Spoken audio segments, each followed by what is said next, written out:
Okay. Welcome everybody. Let's get underway. We're in the middle of the 15th parak of Sefer Shmuel Bet, obviously. And we're in the midst of the tragic rebellion. For those who were not with us the last few weeks, first of all, welcome back. Last week's shir is archived. There was no shir the week before owing to technical difficulties. So essentially, you didn't miss anything.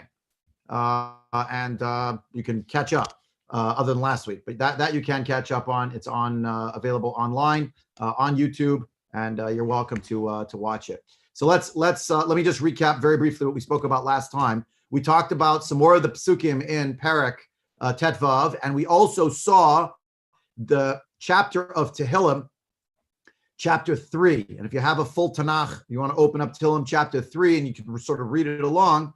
We'll end up back there possibly a little later this morning, depending on how the time runs. But let's say that we have our work cut out for us already on the page, which I'll put up in a moment in Sefer Shmuel Bet. And what we spoke about last time, what we focused on, again to recap without rehashing the whole thing, is some of the inner process for David HaMelech in terms of trying to make sense of what's happening to him as a person who believes in God and a person who knows he's received a promise from Hashem, both that his line will never lose the kingdom. Malchut Beit David is set, and at the same time, he knows he's going to be punished, and he's being punished. And so things that maybe transcend what he was actually initially told by the Navi were part of that punishment, now have become integrated as, oh, well, this must be part of the punishment of playing out more and more. And I have no recourse but to, could say, in a certain level, take my lumps. I have to just kind of live with it, and it's sad and it's terrible, but magiali in some way. And so there's an element of what you could call almost a tziduk hadin, trying to justify the judgment that was meted out against him by Hashem. And yet, when you read chapter 3 of Sefer Tehillim, he's still davening to Hashem, please Hashem, save me, please Hashem, look after me, notice how many enemies I have who are rising up against me, etc., etc. We also saw last time a little bit of the interplay between the you could say the geography of what's going on. Sort of David is leaving Yerushalayim, and we watched actually the video that I took in the winter in Yerushalayim about the topography of Yerushalayim, the valley known as the Kidron Valley, and the way in which David is basically on the mountain facing Yerushalayim, and he's davening about the Har Kodsho that Hashem should send in chapter 3 of Tehillim. Hashem should send the rescue from his mountain, and that mountain is none other than the Har Habayit. And what we'll see today, which again, chapter 15, we're up to verse 16, basically. Although we've read these psukim, we have to read them again to get the context.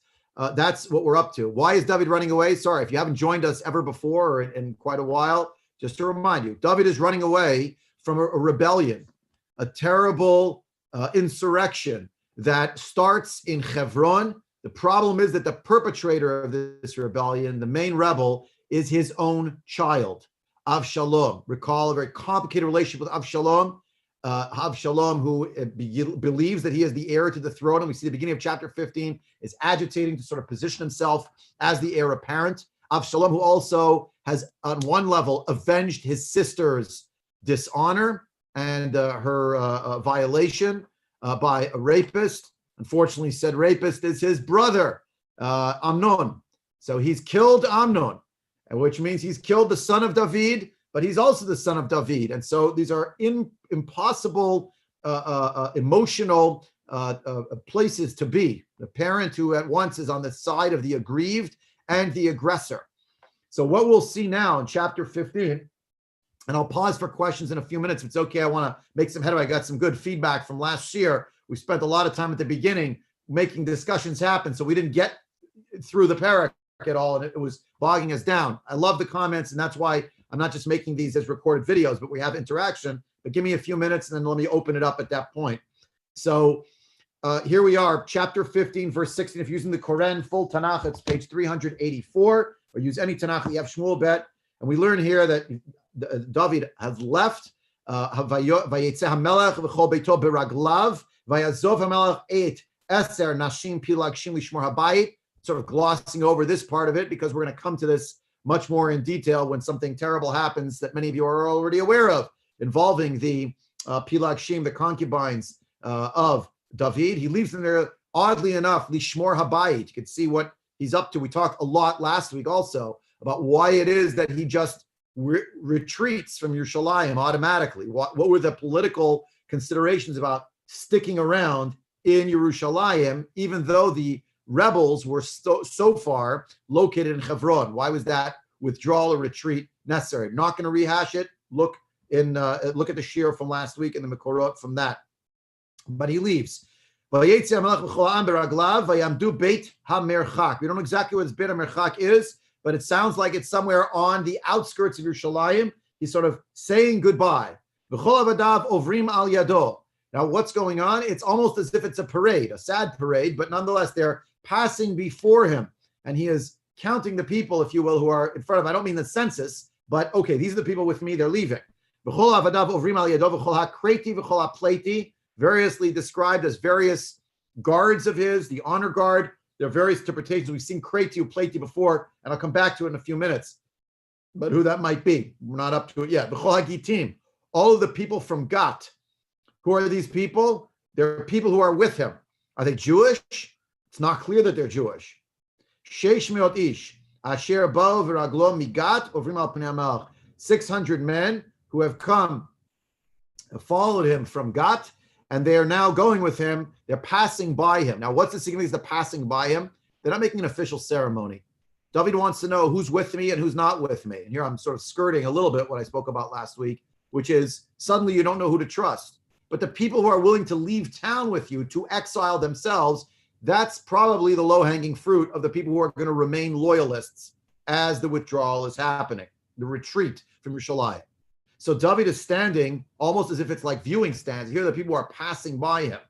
And here we arrive at Pasuk Yud Tet, where one of the particular people who passes by, he has a conversation with, a particularly significant individual. Vayomer HaMelech el Itai Hagiti, Lama telech gam ata itanu, Shuv v'shev im HaMelech, ki nochri ata v'gam gole ata limkomecha. Go back and be with the king. Go back to be with the king, and don't, because you're a foreigner, and you'll also be exiled to your place. Exiled, or you'll wander to your place, and a conversation ensues. Tmo boecha, v'ayom ani acha, imanu lalechet, v'ani holech, al asher ani holech. Shuv v'hashev et achecha imach, chesed ve'emet. You came already very recently, and now I'm telling you, basically, you want me to take you with me, but I'm going the way I'm going. You go back to your brethren with you, take them with you, and that will be itself an act of kindness and of truth. The fact that you will go and do that, and Itai is refusing. Again, I'm glossing over who is Itai. That's what we're going to speak on in 2 minutes. But Vayan Itai el Hamelach, Vayomar. Chai Hashem v'chei Adoni HaMelech. He takes an oath in the name of God and the name of the life of the king. Ki bimkom asher yiyeh sham Adoni HaMelech im lemavet im lechaim ki sham yiyeh avdecha. It's reminiscent, of course, of another perhaps biblical moment of someone who says, I'm with you in life and in death. All right? It's easy. Yeah. Ruth says this also. I'm with just a Naomi. I'm going to live with you. Whether you go, I will go. Whether you sleep, where you sleep, I will sleep. When you die, I die. Where you'll be buried. Right? So it's the same kind of idea. It's an expression of fealty on the part of Itai. I'm not going to go. David Itai lech va'avor. So okay, go and pass by. Va'avor Itai agitiv v'chol anashav v'chol ataf asher ito, and they all go together. Notice they're taking their families. Why? Worried about massacre. Got to go. Everybody's leaving. Those people are leaving. Chol haaretz. Bochim kol gadol v'chol ha'am ovrim, v'hamelech over b'nachal Kidron, v'chol ha'am ovrim al pnei derech el hamidbar. They're going out to the desert, which then, as now, is a pretty rough place to live. And David is not a stranger to being a desert dweller. The difference is now he's not a man with 400 soldiers. Now you see he's going out with the whole kit and caboodle. He's got the family. He's got all sorts of people. Not his family, but different people are going with families. And we'll pause right there just to focus a little bit on what's transpiring here with Itai Hagiti. So bear with me a few more minutes. Can you just give me 2 more minutes to just go through some of the sources? We have a little more to discuss. Of course, I do want to hear the comments and the discussion. That's why we came, and I didn't just make it, again, a recorded video. The whole point is, even though we're not in person, we should still be able to interact. But let me just gain some ground here. So I'm going to start just by describing this Gemara. You can see it on the screen in front of you. The translation down below, courtesy of Cincino. It's the Masechet Kiddushin. The Mishnah Masechet Kiddushin, toward the end of Masechet, says that an individual who wants to get married to various kinds of people, that this person would have to check into the yuchsin, the genealogy of the people, the families marrying into. This person, the daughter of a Kohen, this story, that's the different things. But there is also a subset of category of people about whom you don't need to check. So we have here in the Mishnah, Rabbi Chanina ben Istignus Omer, Af Mishaya Muchtav Istratia Shalmelech, whoever was actually written down on the rolls of the king's army does not actually have to be investigated. It's like it was some kind of a citizenship card. If you were in the army of the king, then your yuchsin had no problems. That obviously you were Jewish. In order to be entered into the Jewish army, interesting, they made sure you were actually Jewish, and they made sure that you had the right lineage. Rabbi Chanina, that part was not translated by Cincino. So now let's go. Rabbi Chanina ben Antignus, excuse me. Amar Rabbi Yehuda Amar Shmuel Bechelot Shel Beit David. This refers to the officers and the soldiers in the house of David specifically. Amar Rav Yosef, Mikra, what does the pasuk say? V'ityachassam, excuse me, batzva b'milchama. They had their genealogy was basically checked out in order to go into the army of Atamai. Why is that? And here we learn why. Amar Rav Yehuda Amar Rav, Kedesh te zichutan uschut avotam misayatan. It was important that their merit and the merit of their forefathers would help them on the battlefield. At a time of battle, it's a time of judgment. One seeks to summon the merit of previous generations. Therefore, you have to be Jewish, i.e., you have to have some kind of yuchsin. It sounds almost like, by the way, it would also similarly exclude proselytes. At least it sounds that way. So the Gemara says, wait a minute. There's a list in Sefer Shmuel of different people who don't sound like they were Jewish. V'ha'ika Tzilik ha'amoni, or Tzelek ha'amoni, the Ammonite named Tzelek. No, my love, Atim Ammon. Didn't he come from Ammon? He's an Ammonite? No. The Yativ ba'Ammon. He dwelt in Ammon. That's where he's from. Right? So and so from Brooklyn is not actually a Brooklynite. Is not really actually necessarily not Jewish. Certain religion. Bad example, I know, because you'll say, well, that's a place to live. Okay, so but the same thing is about these things as well. It was more novel for them. Usually when someone had the name appended to where they came from, it sounded much more like they were part of that nation, because nationhood and religion were bound up one with the other. Where you lived, that was your religion. Obvious. You took on the religion of the place. Came Klal Yisrael, the Jewish people, and that's the idea of what it means that we went into exile and we showed that we are not a nation or a religion, but we're both. And that absent the national identity, the Jew could be called a Yehudi, connected to their land, even not in their land. Yeah. So there, in other words, and that's revolutionary. In antiquity, you go to a nation, you take on their religion. That's why in the last week's parsha, or one of the parshiot in Achrei Mot, Hashem is reminding the Jewish people, right? Don't do like the Egyptians. Don't do like the Canaanites, because when you arrive, there's going to be a whole religion of the land. Well, there's no such thing as when in Canaan do as Canaanites, right? So Why is this person called Tzelek HaAmoni? Oh, but they just lived there. That's a chiddush. More of a chiddush for them, even the days of the Gemara, as it is for us. Va'ika Uriah Hachiti. This question came up a few times. My love da'ati michet. Doesn't that show he came from the nation of Chet, the Chitim, the Hittites? Lo, the Yativ b'Chet. He lived in the territory formerly controlled by Chet. Va'ika Itai Hagiti. That's ours, right?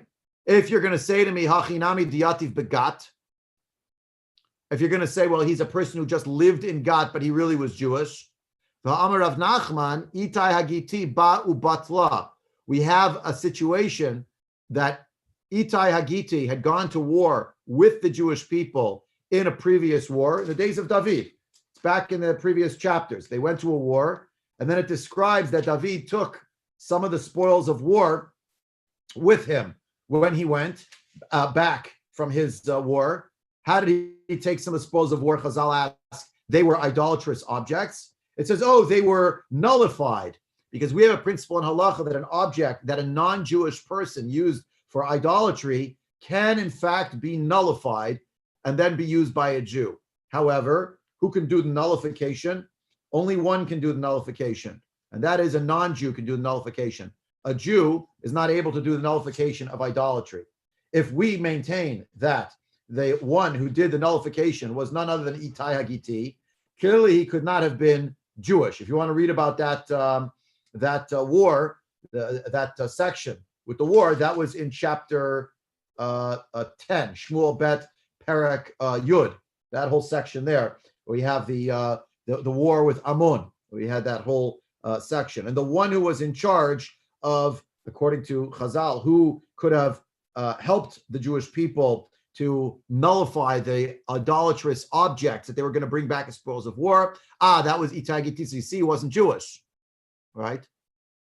So clearly the Gemara is concluding that it seems like really he wasn't Jewish. And then the Gemara adds another piece, which we've seen before and was shocking then, will be shocking now. I'm over here. Amarav.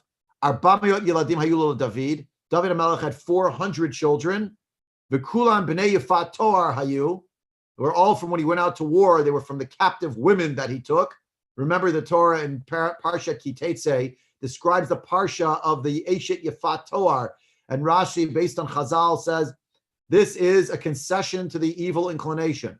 People understand that at time of war, one of the main moral bounds comes undone. Thou shalt not kill. In wartime, killing is a lot of what's going on.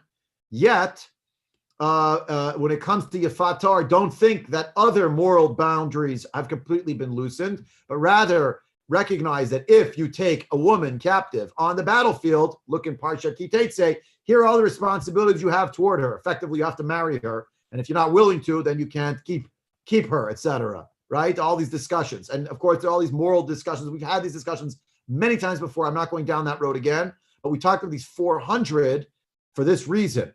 They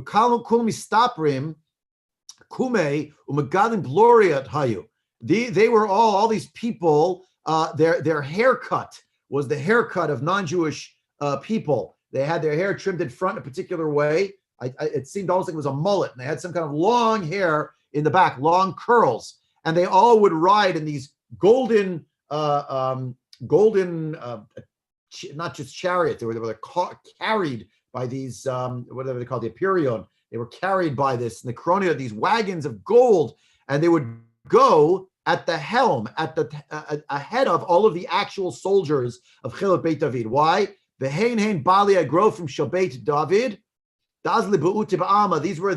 They were the advanced force. They were the tough people that went ahead in order to strike fear in the hearts of the enemy. They were the psychological warfare. Now, were they psychological warfare because they were tough guys, or were they psychological warfare because they were sent ahead so that the enemy army would say, oh my goodness, look at all these children who were born in captivity, and look how good it is for them. They're riding in golden wagons, and they're living the life. Why are we fighting these people? We should join these people. Look how great it is. There's some such thing, right? Now, why do I bring that up here? It's, first of all, appended to the Gemara here. Get back to Itai in a minute. But we know someone very, very well. Let me open up the lines, as they say. We know someone very, very well in this story. who is in point of fact, very obviously, someone with lots and lots and lots of hair. Who might that be? Avshalom. Exactly. Avshalom is a very long-haired man. And if you will recall from back in when we had these discussions previously, who was it we were discussing? That Avshalom and Tamar, though they were siblings, there was a whole intrigue about how they might have been descended from a woman who was herself an Eshet Yafat Toar, Ma'acha. And that was a huge source of problems. We discussed then, if you recall, back at that time, but I'm just sort of linking it up now. The idea that these children of the Eshet Yafat Toar were nothing but trouble for David, nothing but trouble for the Jewish people, ultimately. Here's what happened. Here's Avshalom. His father, in fact, was David HaMelech. His mother came from this. Look at the psychological damage, the fallout. And then we talked about how Tamar, the idea that they held her at arm's length, etc. They sort of let her in, but she wasn't really worthy. Now, I want to point out something else about this section, and that is the strangeness about the 400 children. 400 children means that David HaMelech siring 400 children, literally, it means he's a very busy, if a virile man, but also it makes him seem incredibly voluptuous, to put it charitably. He's got 400 children, right? And there's a lot of people who are non-contenders for the throne, but on a certain level, they kind of are, and as much as they're still his children. So I wanted to show you as an example. You could take it on face value. There are 400 such children.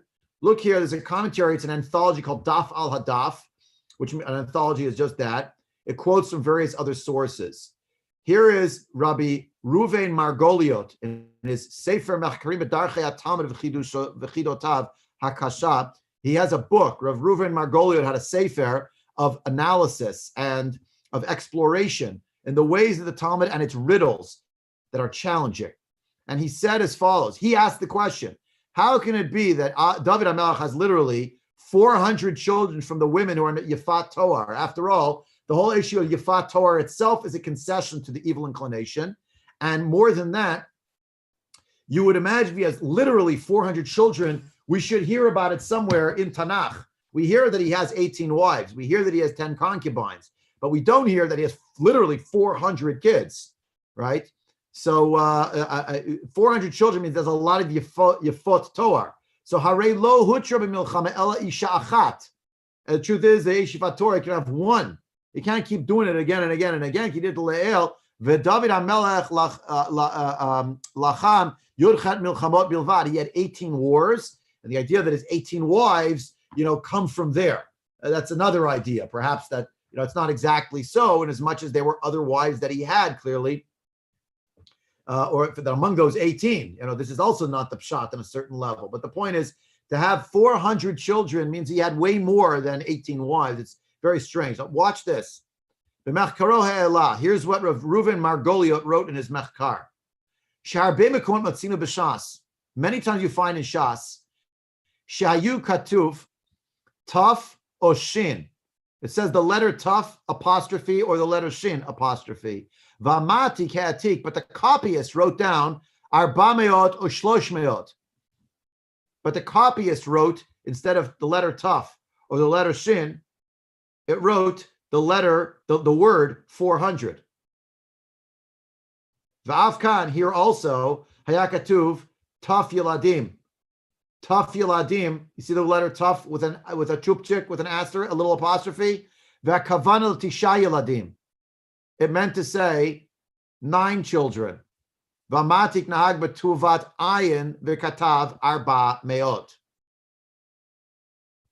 Rav Ruvain Margoliot already lives at a time period in the 19th century that's already a printing press for many centuries. But there was a time when you had to copy it out. So the copyist, instead of writing tough apostrophe, wrote arba meot, because that the number tough apostrophe can mean 400 in gematria. but it could also mean Tisha Yeladim. Now, what is Shin apostrophe? Quite obviously, if Tuf apostrophe is 9, what's Shin apostrophe? Is 9. Yeah. What is it? What's Shin? What word? What number is the comes from the word Shin apostrophe? Not 300. That's the gematria. Expand the word. If Tuf is Tisha, what's 9. Shin? 3. 3, Shlosha, or Shisha, 6. It's 3 or 6. Why would Now Tuf? suddenly, now go back. Oh, so he had this number, and this was the number of children. It's Yoter Savir Lahaniach. So Rav Reuven Margoliot went back. Now, not everyone still agrees with Rav Reuven Margoliot. You could still make the case that no, we're really in a situation of what 400 children, and it's not an exaggeration. He really was incredibly virile, and from all these women, he had 20 children apiece. Personally, I'm much more with Rav Reuven Margoliot. It also explains that these were the people who were sort of the advance guard. They went out to the war. And what we take from here, though, is that there are people. One second, Larry, 1 second. There are people. There certainly are people in this story who are not Jewish, who are in the army of David in some way. They're not the actual army, but they're sort of the advance guard. Larry, you want to say something? I'm sorry. Yeah, no, it's fine. But I'd understand the argument that Shin is Shlosha or Shisha, but why is Tuf? Tet is 9. Because Tet is only 9 if it's gematria. But if you write the word Tisha, the word Tuf, Shin, okay. Thank you. Got it. Thank you. Now we understand. Thank you. Yeah. So, and it computes better. Again, it's a theory of a Reuven Margoliot. You look at any printed shas, it's going to say Arbameot. It's going to say 400. So, by the way, if I want it to be from the school that I herald from in Tanakh, if you will, what's the significance of the number 400? Where else is there 400 regarding David HaMelech in the Pshat? There is 400. Remember? It says that David, when he was on the run from Shaul, had with him 400 men. And we talked about the parallel between, 1 second, Karen, David, 400 men, Esav, 400 men, anger, passion, being a person perhaps who has a ruddy complexion, admoni. Some say red hair, but it's not necessarily so. Admoni means that his skin was ruddy-faced. Who's ruddy-faced? Esav. Who's ruddy-faced? David. But they channel it in different ways. For Esav, it's rage, ruin, thievery, murder, pillaging, raping. But in case of David, no, it's something else. Yeah. So, okay, Karen, you wanted to say? Sorry. Two quick points. One, I was struck by the difference here where it's saying he leaves with 600 men, and immediately I thought of Saul has his 1,000 and David his 10,000. So it's like you can see how the mighty are falling in the eyes of the people. And the other quick thing, that way in the beginning when you were talking about the father looking at his son, one who killed the other, and how difficult it must be, I hearkened back to the very first father and the very first two, and there's no commentary in the Torah about Adam Harishon and what happens to him after he has one son kill another. Murky, for sure murky, although the Medrash does describe that Adam Harishon did maintain some kind of a dialogue with his son Cain. He did have some kind of dialogue with him, although remember that David and Adam, but then Adam and Chava have another child, Shet. And if you look at the lineage of Cain dies out, and Shet's lineage is the one that we herald from, if you will, as humanity. Right. But yeah, not the same thing. But you were describing so much about how David is feeling about all these things. And early on, there's not so much of that. Yeah. Someone else had a comment before we move on. Rabbi, it's Helen. Hi, Helen. Shelley, you're next. Helen, go ahead. Okay. I have a very weak explanation.